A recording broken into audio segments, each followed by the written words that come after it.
Hey guys, in this video we'll look at consumer surplus. The definition is that it is the economic surplus you get from buying something. So you're thinking like a consumer here. We calculate it by taking the marginal benefit and subtracting the market price. So what's this marginal benefit? It's the same thing as the willingness to pay.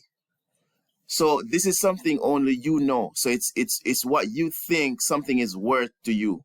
So if you're willing to pay $5 for a cup of coffee, right? Let's say you love coffee, right? You're willing to pay maybe more, $10, right?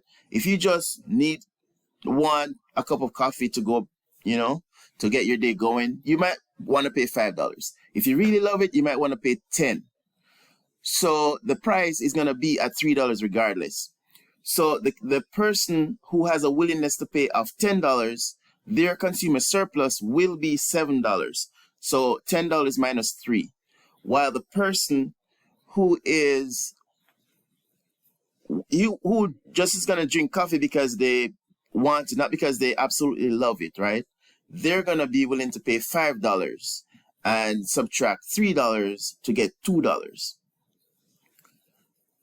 So this is going to give us the consumer surplus for only 1 unit of coffee.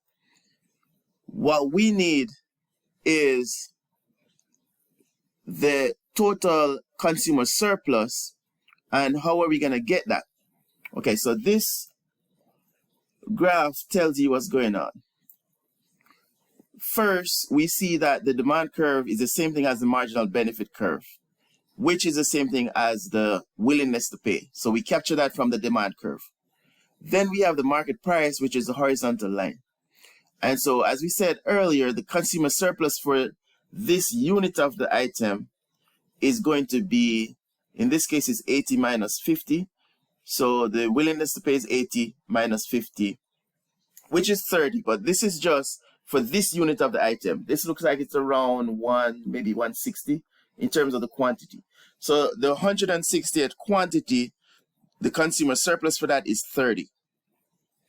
What about the total consumer surplus? For that, we recognize that it's going to be an area.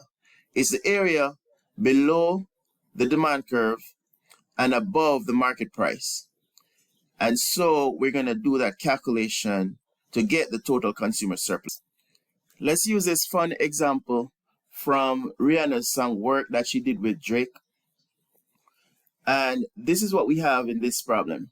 Let's say the market price per copy of this song is $1.29. And at that market price, she's selling 10 million copies. We also need the maximum willingness to pay that anyone would want to pay per copy of the song. And for that looks like it's $3.29. So we need that maximum value. We also need the market price. Then we need the maximum quantity over here that's sold, and also the minimum quantity, which is 0.